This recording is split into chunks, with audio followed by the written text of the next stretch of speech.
There we are. Thank you so much for having me today. I have been involved with this wonderful program called Boost Science Program in and out for over a decade. I took a little bit of a time when I was on the Board of Education, um, but this has been a really amazing program, and I want to tell you a little bit about the history of it. So let me just move this little thing here. And this program is all about youth. It starts with recruitment in fifth grade, and then students come in for the middle school, years sixth to eighth grade, and then they stay with us even past their graduation from the actual middle school program. They can come back as peer mentors, and that's kind of like the part of leadership and mentorship that we have as well. And I want to tell you a little bit about myself. So I am an immigrant from Honduras. I was actually born in Tegucigalpa, Honduras. And I tell folks, I would be considered an unaccompanied minor, right? Like back in the day when I crossed the border and have been living in Durham, I actually graduated from Hillside High School at a time when there weren't many students that looked like me. And it's been an honor to just be in this community, to like see it, to kind of greet new neighbors, new folks who kind of move in here, and to kind of see a lot of the different ways that the school system can be helped by organizations like ours, organizations that provide opportunities that enrich the lives of students. And so these pictures that you'll see in the background are pictures, actual pictures of field trips that we've taken, places we've gone, where we understand and study the ecosystem, our relationship to the environment, our relationship to everything that is around us.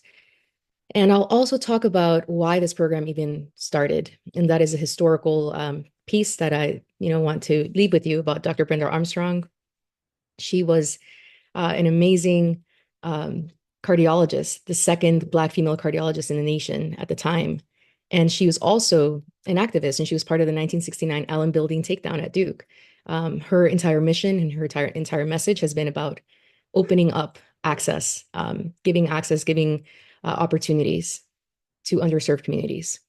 And I'll also tell you a little bit about where Boost shows up in the environmental space. Some of you that are here represent organizations that we've partnered with and that we want to continue partnering with. And we continue to expand our partnership opportunities as well. About Dr. Brenda Armstrong, she passed away. And every time I talk about her, it just brings that weight of her legacy and why this program is so important to her. She actually has direct experience with Durham Public Schools, and she was able to see, not a student herself, but also see what that looked like with her family. And so when she started seeing that there were historical exclusions by design in terms of science, science that just seemed so unattainable. And so she wanted to demystify all that and make sure that folks could see not just, the white coat, the doctor in the white coat who is male, who is white. She wanted folks to see herself in a white coat, pediatric cardiology, and also to bring in more people who are in different roles, doing different things in engineering, environmental sciences that are also diverse. And there's a little video that I don't think we'll have time today to kind of go over, but it's in her own words. And she does get emotional. And she talks about her own brother and her own family, like how these exclusions, how disparities have affected her personally. And so she wanted to make sure that this program existed to give all kids an opportunity. She was a coach for the Durham Striders. She was the dean of admissions for the Duke School of Medicine. She was also, and she's in the Hall of Fame, 2017 Student National Medical Association, a professor with Duke Pediatrics Department, second Black woman to become U.S. board certified pediatric cardiologist, mentor and recruiter for hundreds of STEM professionals. And so this program follows that in terms of the entire ecosystem of STEM professions and opportunities that we can offer our students. And there's a picture of her that beautiful picture of her. And this program, since 2014, has been led by the remarkable and amazing Durham hero, small town hero. He was actually awarded at the Durham Bulls game, Douglas Coleman. And he's a historian, an educator from Compton, California, worked with, many, many kids, has decades of experience as an educator, and one of my personal mentors as well. And so it's been an honor to just work with Doug. We started in 2014. As I mentioned, I've been in and out of the program, but this is a program that I love. One of the things that we do is we build that leadership model. So sixth, seventh, and eighth graders, then when they graduate from the program, they come in as junior coaches in training. We can't hire them at 14, but as soon as we can hire as many as we can, we actually have limited spots. And at 16, they can have their first job with Duke University.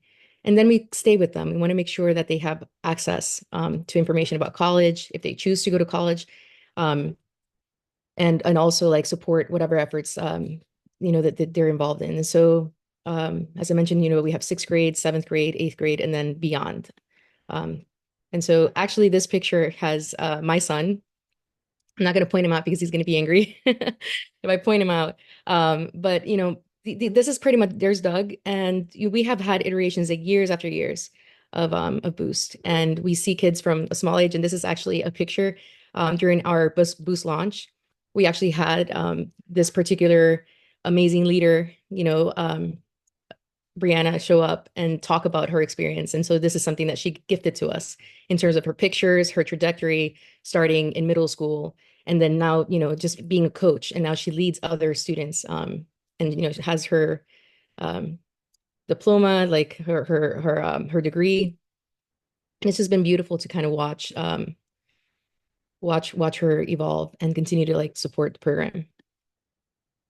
I wanted to let you hear a little bit of the voices of our students, our leaders, our coaches, junior coaches. This is actually has some of our current and past staff. Can I share two? Yeah, real quick. You can share as much as you can. The first one was actually like I remember my first junior coach or my first coach when I was in a scholar, so when I was in seventh grade. I don't remember her name, but I remember her being like a Black woman, and she went to Duke, and that's when I like realized college is a obtainable goal for me. It like I said, just boosted me to just keep going. And she like kind of sparked the mindset of I can do this, I can go to college. Because I really never thought about like my next steps after middle school. Like you don't think about stuff like that. And I remember our experiments in when we were on like West Campus, and doing like Skittles labs in her dorm because at that time like we had much more lenient like boost rules. But we were able to like kind of tour campus and everything like that. And I was like, this is cool. Like this is I didn't want to go to Duke, but I was like, oh, this. So sorry. I clicked on the screen but this is a video that I can share with you all that you can watch at your own leisure and time. So a little bit about the program that we have. We have immersion week. So we start with an experience, and actually this immersion experience is not just only to our program. I've actually had the honor and privilege to kind of study education in other places, not just Honduras, but also where I come from, or where I was born, but also in Cuba and also in Puerto Rico. And the immersive experience, I mean, starting the kids off with like, just a couple of days of just getting to know them, starting out right, starting out with intention, starting out with opportunities for them to kind of get a taste of what the program is like is super important to us. So we start with immersion week. Then we do science Saturdays, and that is actually ongoing. We're actually just coming off from having had a science Saturday this past Saturday, and just lots of wonderful experiences. We also make sure that we support local businesses in terms of catering orders. Like, we had Gorsha for Science Saturday this past Saturday. We also do field trips, and this is actually at Warren Wilson College. And Warren Wilson right now has been going through a lot, as we know all folks in Western North Carolina, and so our hearts are also with them because they're one of our partners. And so we talk to the students about being connected to efforts, not just in Durham, but also, North Carolina and even beyond. And we also do labs, and our students get hands-on opportunities to do hands-on lab work and actually engage in the science of doing things. They also get to present. Every single one of our scholars knows that there's a science symposium, and you should see the number of environmental projects they have. I mean, they have done everything in terms of, for their science presentations. And I'd love for you all to kind of share some ideas or resources, because right now they're working towards their science symposium. They're actually right now working on projects and giving us a materials list of what they're going to need to do that every single Science Saturday. So if you have resources that you think, hey, maybe the Boost students might want to use this or that, our students can, they really appreciate all the opportunities to do science.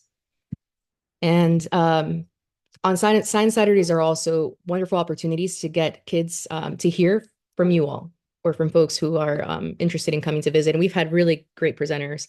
We ask that all presentations be hands-on because your audience is youth. Your audience is young people.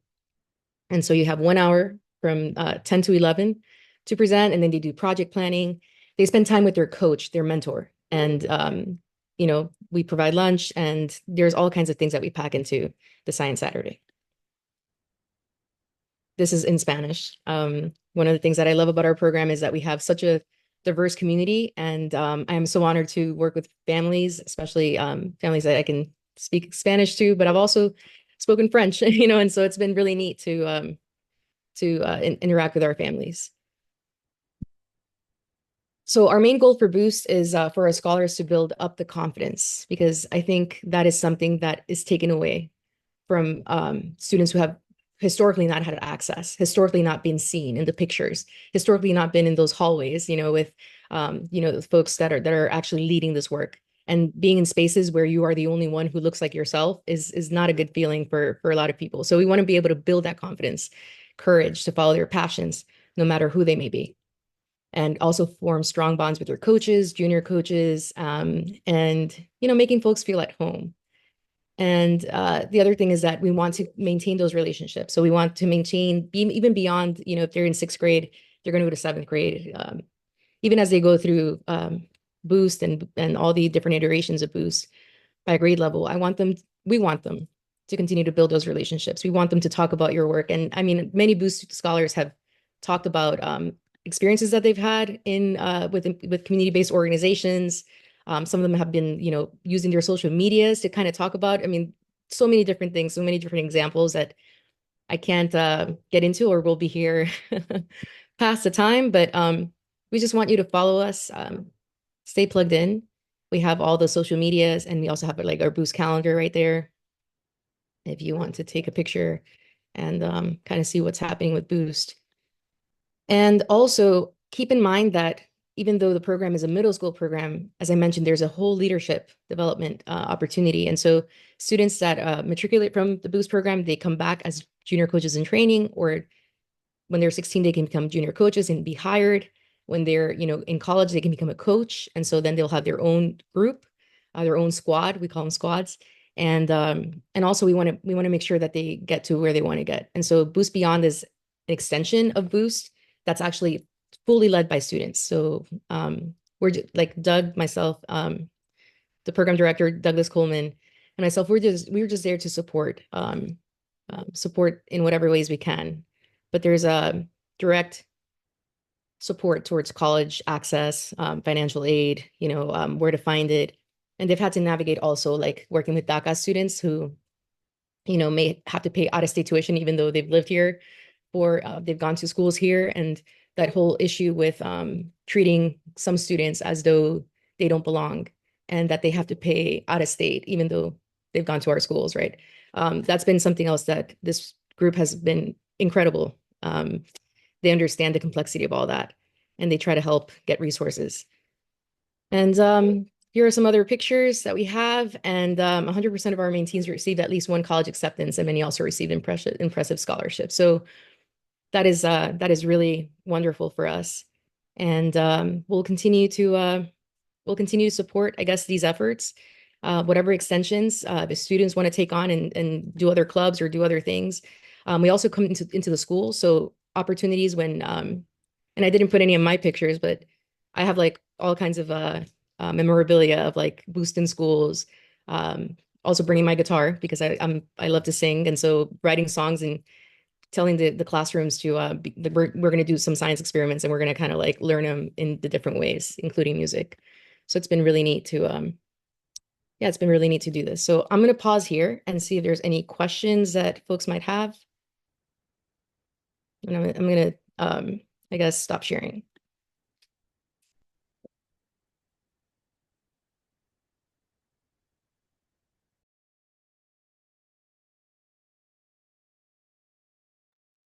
So, could you, I know you mentioned a little bit, but could you talk, repeat and also talk some more about how folks can support the program?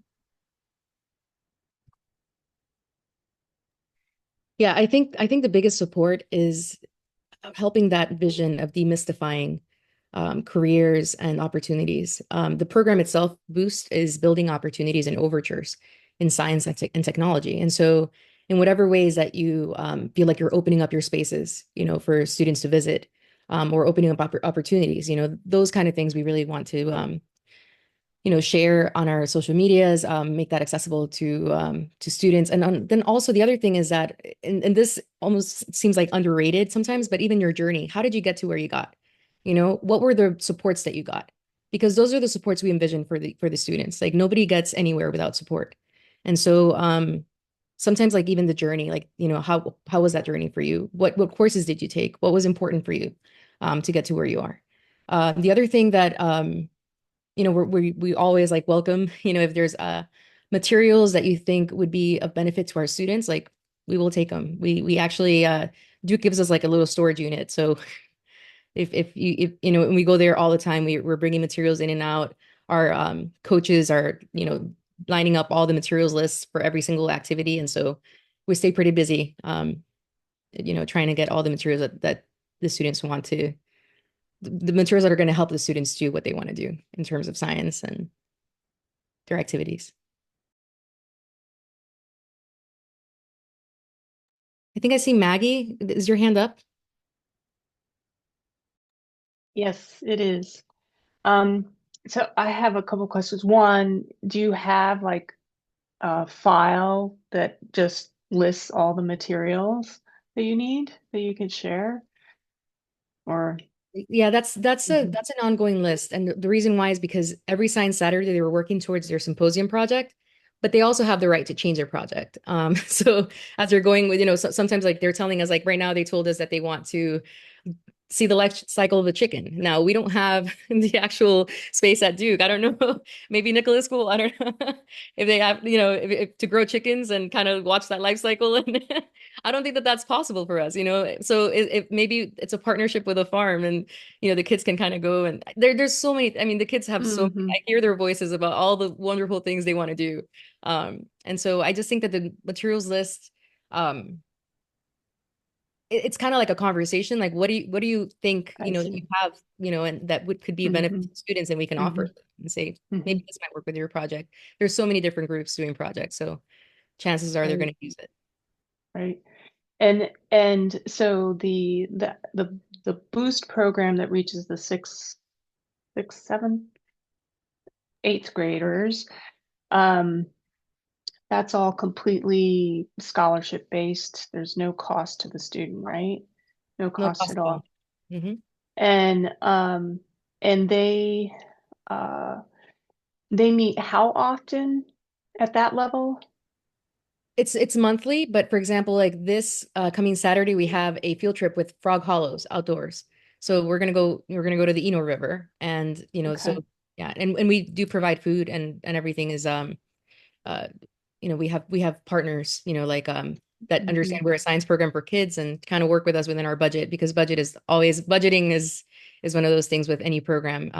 But we're so grateful Right, to have what we have. right. And then the mentorship, so the Boost Beyond, is that uh how many, like, what's the return rate for that, in terms of like how many mentors do you usually have in any given year? So the mentorship model is built into Boost, just the program itself, because the junior coaches and Okay. training are Boost. The junior coaches and the coaches are all part of the Boost program. Now, Boost Beyond is like an extension where college students Oh, decide okay. to create that for the purpose of I helping students see. navigate the college application process and college I access. see. So the mentorship starts at the junior coach level at age 16, At age 14, actually, when they graduate from the program. 14, So as soon as they're when they 21, graduate. then they can come back as junior coaches in training, and that's Okay. they're volunteers at 14. All right. And it's 16 where they can get paid. I see. All right. Some thoughts. Yeah, we I, have some yeah, limited thoughts for that. Yeah. I think I'm asking like probably too detailed questions for the benefit of everybody else. I'm really interested in this model of the sort of educating and then the mentorship model because I want to build something similar around arboriculture. And so I'd love to just kind of talk to you more in probably a lot more detail than, than what is useful for everybody else. So would you share your email in the chat? Yes. Yes, I'll share That'd it. be great. That'd be great. Um, and uh, and so I mean, you basically cover all science topics, it sounds like. Yeah, cool. Yeah, I placed Great. my personal email and also like the Boost Gmail as well. So Okay, super. mhm. Great. Thanks. And is it Alejandra or is that how you pronounce your name? It's Alexandra, but yeah, Alexandra. yeah, Okay, sorry. All no right. worries. Super. Okay. Um, yeah, thank you so much. I'm super excited about this and really grateful that you guys are doing this work. It's just so invaluable. Um, yeah, Thank you thank so you. much.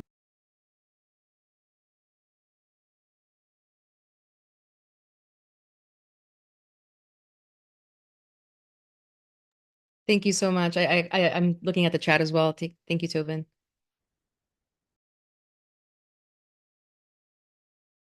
Well, if there aren't any other questions, I guess like my message is just to close that I'm really honored and grateful to be a part of this program. I'm really honored to kind of see the leadership development of young people. And I think in whatever ways, if you have any um, like updates and you want us to share it with our students, I can definitely do that. I can get information in front of our students. And then I guess I'll see many of you around because I know so many faces here that I've seen. And I also wanted to shout out the reason why I'm even here is because we have Dr. Laura Martinez from Nicholas School, who was one of our partners for immersion. And the students went to the Nicholas School and they got to, you know, um, learn about the work that is happening at the Nicholas School with, and forgive me, Laura, I can't remember the name of the your co-presenter. Um, Yeah, it was Kiara. Kiara's also part of DEC. She just couldn't make this meeting. Oh, wonderful. Okay, yeah. So Kiara and Laura, yes, like the students were so grateful for that, and they kind of got to walk to the Nicholas School and check out all the wonderful things that are happening there. So those opportunities, those partnerships are just so meaningful, and I can go on with so many of you. Also, like I saw Bonita was on here. Bonita had been a presenter as well. Like we so many of you. I could go endlessly in terms of opportunities for partnerships and working with students. But the benefit of Boost is that the students are actually, we convene them from all Durham Public Schools. We convene the students that are in the program, and you can kind of have access to like students from different campuses, different sites, actually, different schools, I should say. Great, thank you so much. Such a really important program. Are you still on our the DEC email list? Yes. Okay, well, feel free to send info about the program, or if there's something you're looking for, something specific, or just, how people can support you. Anything that you want to share would be great. I think that's a good use of the email list for sure. Thank you. Great. Okay, so let's see.